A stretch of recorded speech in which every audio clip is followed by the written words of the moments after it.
Hi ladies, welcome back to my channel. It's me, Shabree. I'm coming to you guys today with a frontal wig tutorial video. I'll also provide you with tips and tricks that you can use when making your own frontal wig. You are going to need a few items to start, and these items I must say are mandatory. First, you see here is a canvas wig block head. You definitely need this in order to get the perfect fitting wig head. Those styrofoam heads that I've used in the past, and I'm quite sure a lot of you all use, they're no good. They're not in any way the shape or size of a normal person's head, so that may be why your wigs may come out a little too small.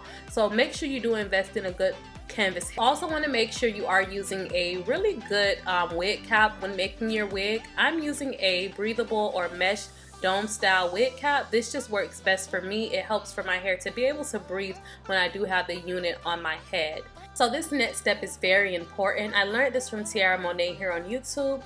This protective band on the back of your frontal is what you'll use as your guide when sewing the frontal onto the wig cap. Before you sew it down, however, you are going to want to pull your frontal at least an inch ahead of your wig cap, and then you'll start to sew along that protective band. This is just going to act as your guide or guideline. That way your frontal lies as flat as possible when you do actually put the wig on. And you're just going to go ahead and sew along that protective band from ear tab to ear tab or to side on each of the wig cap before you actually start to sew on your bundles.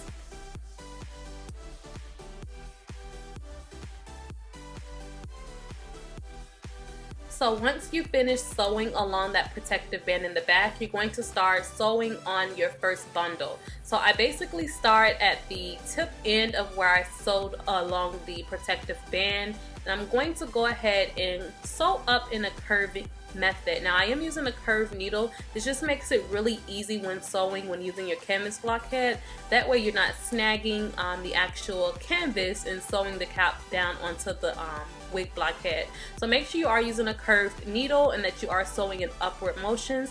I'm just doing the loop and pull method here. My units stay really tight and secure this way. I don't have any troubles. The tracks don't come loose, so that's a really good thing.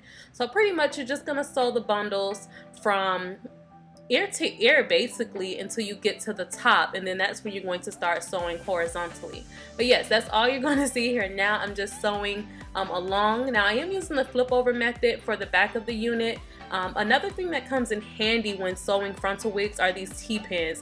That way you can actually stretch out your weft and pin it in place. It just helps sewing really seamless and easy, for me at least. So when I do my fold over method, I try to sew that corner piece about 2 times before I sew along the rest of the weft. So that's pretty much what I'm doing here now. Again, you're just going to sew the tracks in a horseshoe method until you get to the top of the wig cap. That's when you'll start sewing horizontally. And here I'm just showing you all again how I do my loop and pull method. It's really easy, especially when using this curved needle. So just make sure you are sewing sort of close together. That way your wefts are tight and secure, and like I said, they won't slip or come loose later with the wear of the wig. So ladies, from here I'm pretty much sewing along the rest of the wefts until I get to the very top of my wig cap. But I did want to reiterate to you how important it is to actually invest in a canvas head. These are actually measured to your own head circumference. I believe they range from about 21 to 24 inches.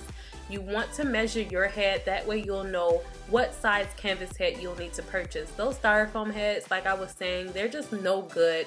They're way smaller than your own head, and then also they're not sturdy. They're really flimsy. So this canvas head just provides a really sturdy base to work with when you are sewing your wig.